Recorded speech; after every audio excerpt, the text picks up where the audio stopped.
Bienvenue dans cette nouvelle vidéo de moi-même, Raph Laurent-Duc. Cette fois-ci, j'ai décidé de tenter un nouvel type de vidéo, tout simplement pour présenter des guns, des accessoires pour 10 figurines Transformers. Alors, si vous me suivez depuis quelques mois, vous savez que j'en présente énormément dans les revues.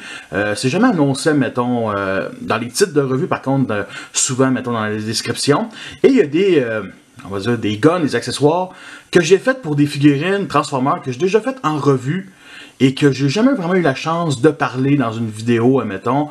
Bien entendu, pour ceux qui veulent me suivre pour les nouveaux trucs 3D que je fais au début de mes podcasts, tout simplement, pas basé, mettons, sur critique de série, mettons comme la série Hot Rock, j'en présente pas, on présente aucunement nos nouveautés, surtout dans les podcasts de news, fait que la part des podcasts, je présente ça, et ça me tentait de présenter, de faire une petite vidéo justement pour DTF, des guns, des accessoires pour DTF que j'avais déjà fait en revue, donc on va dire ça de même, si ça marche, j'en ferai d'autres. Alors, toutes les guns, les accessoires que je prends, viennent tous d'un seul site, Thingiverse, tout simplement. J'ai fait aucun modèle, fait que ça vient des modèles d'autres personnes. Et bien entendu, il n'existe qu'une seule couleur de plastique que j'ai pour l'instant, noir. Je trouve noir, c'est la couleur de l'espace, la couleur de tout. C'est parfait pour des guns, admettons. Moi, sérieux, les guns gris, plastoc, dans ma collection, ça existe quasiment plus. Ils sont toutes peinturés noirs ou j'ai fait noir, justement. Puis c'est à peu près ça. Bien entendu, je veux tenter d'autres couleurs dans le futur, comme blanche, tout simplement. Fait qu'on va commencer ça. Justement, c'est 10 figurines Transformers. Il n'y a pas d'ordre tant que ça. Fait que c'est juste le hasard, tout simplement. 2-3 semaines après que j'ai sorti la revue de Splinterfang, quelqu'un a fait des accessoires, justement, pour lui.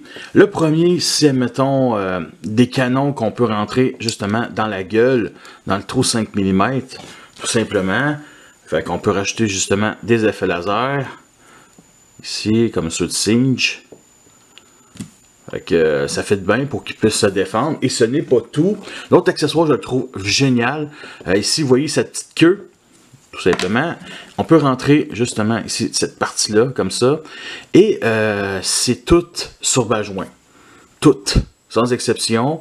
Et aussi, on a une scie mécanique au bout. On a 3 choix, soit une boule un peu comme la queue de des Sharkticons de Titan Return, mettons, là, ou des scies rondes, mais les scies rondes font très ratchet ou hot rod, fait que je trouvais une scie mécanique longue de même, je trouvais que ça faisait super bien pour justement Splinterfang. La gamme Titan Return a apparu des Titan Masters qui sont les plus petits TF qui existent, qui se transforment en tête, et justement la plus petite classe de Titan Return, c'était des petits véhicules qui se transformaient tout simplement, et quelqu'un a eu l'idée de construire pour justement cette classe-là de Titan Masters, Prime Masters, des véhicules ici, fait qu'on a une moto, tout simplement, une moto qui roule très très bien, et ces deux véhicules-là ont été quand même assez difficiles à faire, parce qu'il y a beaucoup de pièces, il y a beaucoup de l'image, il fallait que ça roule bien, il faut que ça se plug, parce que oui, c'est tous des véhicules qui se démontent, mettons, comme ce canon-là ici, il faut enlever, mettons, cette partie-là, comme ça, pour venir, justement, le libérer.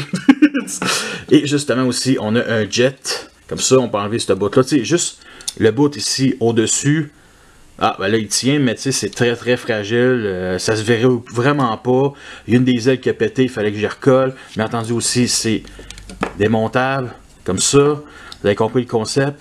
J'ai beaucoup aimé faire ceux-là, mais jamais je vais refaire d'autres motos, d'autres jets de même. Ça a été tellement compliqué. Mais sérieusement, quand ça s'est assemblé, tout ça, sont vraiment le fun. Et j'ai hâte de les mettre dans les displays. Skull Generation est un personnage qui contient 2 Target Masters, des univers d'avec, et justement, moi, dans mon univers, quand il obtient ses Target Masters, c'est à la fin de la guerre civile. Donc, il fallait que je donne des guns normales avant qu'il rencontre ses Target Masters. J'ai donné d'autres guns de Dr. You pendant des années, sans vraiment dire que c'est des guns pour lui officiellement, mettons. Et j'ai vu un modèle de gun que je trouvais ça parfait pour Scoop, justement. Qui sont ce genre de gun-là, ici, avec plein de trous. Fait qu'on peut imaginer une sorte de gun à accélération magnétique, un peu à la Halo, ici, tout simplement. Et ici, il y a des trous 5 mm. Fait que, justement, on peut venir plugger ici dans les mains. Je trouve la taille des guns pas trop gros pour lui. Je trouve que c'est parfait pour ce Wakers-là. Fait que vraiment, vraiment cool, sérieusement. Et bien entendu, ce n'est pas tout. Grâce, on va dire, à la démocratisation des guns sièges, ils ont des trous 5 mm, pas toutes les guns, mais entendu, c'est soit des pegs 3 mm pour mettre des effets laser ou des trous 5 mm. Et ici, bien entendu, il y a beaucoup de gens qui en profitent pour faire des guns qui fit avec les nouvelles gammes sièges, Artrise, même Cyberverse. Fait qu'on peut venir plugger justement un effet laser ici au bout. C'est juste génial. Fait que Scoop, maintenant, peut au moins se défendre avec des beaux guns. Et on peut venir les plugger justement en mode alternatif. Alors, Mirage classique est quand même une bonne réimagination. J'aime quand même ce mot-là. C'est pas un de mes préférés dans les chugs, mais je l'aime beaucoup. Et justement, son fusil, ben, c'était le pare-choc avant de la F1. Et ça fait une sorte d'arbalète, ok? Fait que c'était pas vraiment son fusil G1. Et moi, la plupart de mes figurines Chug, ils ont toutes, admettons, 2 armes, ok? Lui, son canon ici comme ça, et son canon à épaule, tout simplement, qui vient de la remorque Fan Project.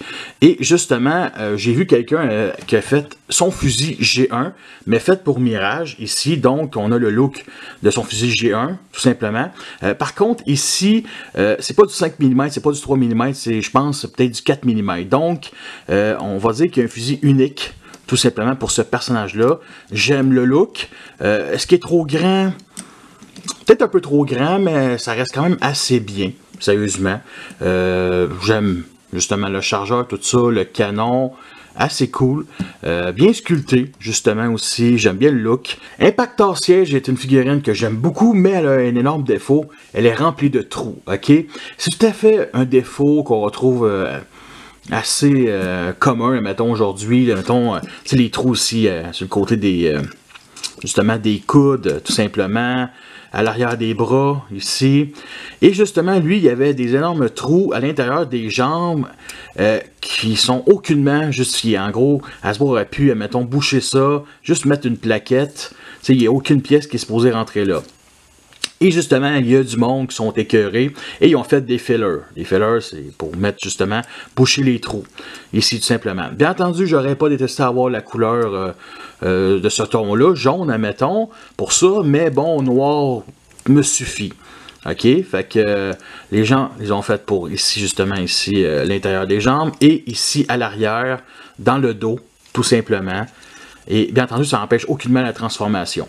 OK? Fait que ça, j'apprécie ça de la part de personnes. Puis il n'y a pas énormément de filler tant que ça. Il y a beaucoup, admettons, des third party, ben, des third party, surtout des spécialistes, admettons, avec des trucs en 3D qui en font beaucoup pour, admettons, Iron Knight Siege. Mais sur Thinkverse, il n'y en a pas énormément. Puis je vais en faire beaucoup, là. Sérieusement, je veux boucher ces trous-là. Et aussi, j'ai donné 2 pistolets que j'ai déjà parlé sur ma chaîne. Un des deux, je l'avais mis pour justement Grimlock Cyberverse. Et finalement, Grimlock Cyberverse, j'ai donné un autre gun. Et j'ai fait justement, on va dire, le côté miroir de ce gun-là. En gros, c'est quand mon père a reçu le fichier, il en a fait 2. Puis je savais pas quoi faire avec l'autre gun, fait que j'ai décidé de laisser ça à Impactor, justement. Et peut-être que ces guns-là, je vais les donner à Warpad, je sais pas encore. Mais bon, c'était surtout parler des fillers là, qui sont quand même assez importants pour moi pour justement ce moule-là. Quand Runrock a sorti, je trouvais qu'il manquait un peu d'accessoires, fait que j'y ai donné une pièce Lego ici, une éolienne, et j'ai peinturé ça rouge, justement, pour avoir plus d'accessoires. C'est la première fois que je faisais ça pour une figurine, parce que j'aime bien le concept du personnage. Il y a eu quelques third parties qui ont décidé de sortir des kits, surtout pour vendre le missile ici, et bien entendu, quelqu'un a décidé de le faire en 3D, fait que le missile, pourquoi pas, et il y avait ce bloc-là ici, que j'étais pas trop sûr, ok? C'est tout simplement un bloc extensif, là, tout simplement, et bien entendu, c'est sur un trou 5 mm et sur un peg 5 mm, donc ça rentre dans le fusil ici et ça fit parfaitement. Ok, parfaitement. Fait que j'aime beaucoup ce kit-là et ça fit pour les 3 modes. En mode base, ça permet d'étendre justement la grue, j'aime beaucoup. Et justement, le missile, ben, on peut faire comme ça, un missile qui défend la base, mais je préfère le mettre sur cet angle-là pour faire une autre tuyauterie comme justement l'autre arme. Et pour le mode moulin avant ou antenne de communication, bien entendu, le missile se met sur la grue comme le jouet G1. Bien entendu, l'idéal, c'est peut-être le mettre ici, ça se plug assez bien dans les trous 5 mètres pour faire une autre tuyauterie justement comme le mode base. Et ici, l'extension, tout simplement au sommet, en dessous de ce canon-là, tout simplement pour faire quelque chose d'un peu plus construction. Blackout dans le film a quand même beaucoup d'armes, ok? Il y a bien entendu son rotor ici qu'on a, et il y a une Gatling justement sur le bras, et aussi un canon torso, et je sais plutôt s'il y a d'autres armes, tout simplement. Ben, c'est sûr qu'il y a Scorponok, mais Scorponok c'est un autre transformeur, bref. Et justement, quelqu'un a décidé de faire la Gatling ici sur le bras, qui s'accroche tout simplement sur un trou 5 mm. On doit l'assembler, et je m'attendais pas qu'elle soit aussi grosse que ça. Et justement, la même personne a décidé de prendre le modèle de la mitraillette ici et de l'adapter justement au bout du rotor, tout simplement. Fait qu'on peut venir l'enlever comme ça. Fait que c'est tout. Je vais juste bien vous montrer. Ici comme ça. Et honnêtement, je risque de faire cette Gatling-là assez souvent dans ma collection. Je l'aime beaucoup pour peut-être quelques figurines Chug par-ci par-là. Peut-être pas pour les autres figurines des films. Et ici, par contre, ça, c'est assez unique. Donc, c'est parfait pour ça. Sérieusement, Blackout a peut-être pas son canon torso, mais au moins, il y a 2 Gatling, fait qu'il peut se défendre. J'ai hâte de le mettre dans un display Studio Series ou tout simplement dans une scène d'action. Ça serait vraiment cool, sérieusement, le voir surarmé. Si vous avez écouté ma revue de Optimus Prime Dead Universe, vous savez que j'ai fait un Dead Rollo, tout simplement. Et la même personne qui a fait justement ce design-là, il l'a fait pour justement un Nemesis Roller pour Nemesis Prime Arthrice, que je n'achèterai jamais. J'ai la version Power of the Prime ici. Alors, j'ai rajouté de la peinture ici sur les jantes, parce qu'honnêtement, je trouve que c'est vraiment stylé comme Nemesis Roller, là, tout simplement, comme petit compagnon de Nemesis Pax ou Nemesis Prime, tout simplement. Alors justement, des Gatling ici à l'avant, on a ici des pics pour le pare-choc, on a ici une petite poste de commandement, mettons, qui fait différent de Roller. Tout simplement, on peut rajouter justement des Titan Masters, comme la version justement Dead Roller. Justement, des trous 5 mm ici à l'arrière pour mettre, mettons, des effets laser sur le côté. Je sais juste que j'en ai limé un correctement.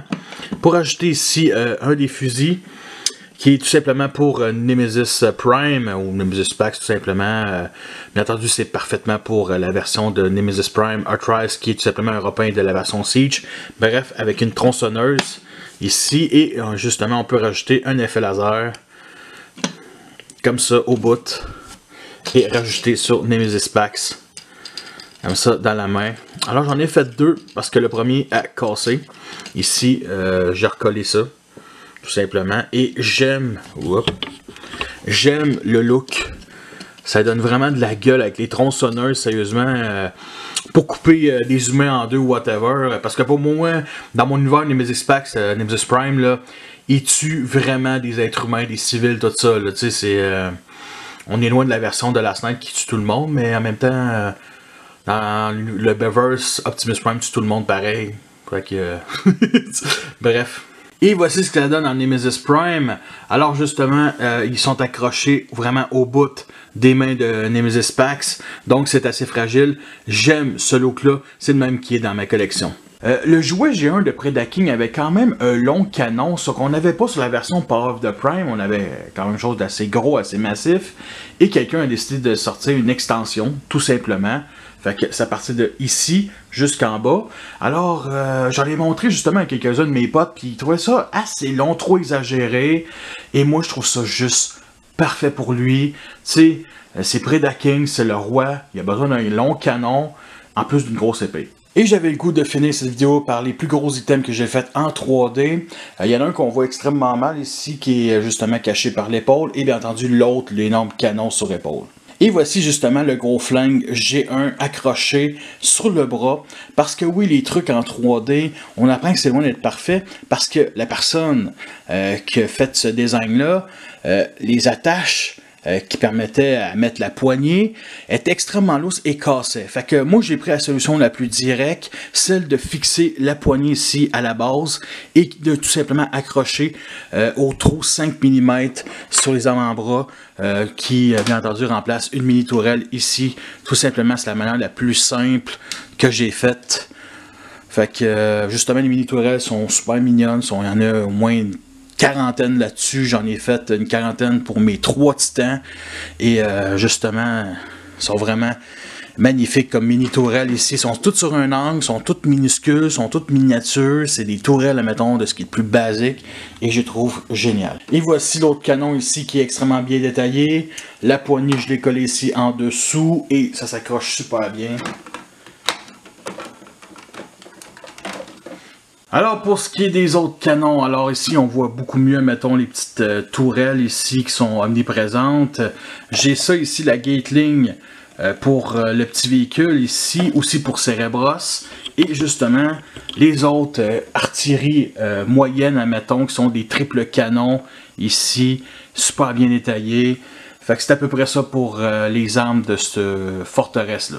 Et on peut venir l'installer ici sur justement le mode robot de Cerebros. Ça fait quand même assez bien. C'est quand même un gros Deluxe, fait que c'est pas fait pour un Deluxe, admettons. Je le trouve trop gros pour Onde Siege, admettons. Et bien entendu, on peut rajouter ici un effet laser au bout des canons. Tout simplement, fait que j'aime beaucoup. Justement, j'ai aussi rajouté un PEG 5 mm dans le trou ici, justement, pour venir le plugger après le mode vaisseau ou tout simplement le mode base. Comme ça. Et justement, ça permet aussi de pivoter comme je le montre souvent dans mes intros de revue. Et voici ce que ça donne en mode vaisseau et justement, j'adore le résultat. Alors, c'est ce qui conclut cette vidéo-là. J'espère que vous l'avez apprécié. Faites-le moi savoir si ça vous intéresse d'avoir une deuxième partie qui va être sûrement sur juste des armes parce que je fais surtout des armes et très peu d'accessoires. Je pense que tous les accessoires que je vous ai montrés, ben, c'était dans cette vidéo-là. Fait que vous voulez tous m'encourager, vous avez déjà tous quoi faire. Fait que merci à tous d'avoir écouté cette revue-là. Fait que sur ça, je vous laisse et à la prochaine.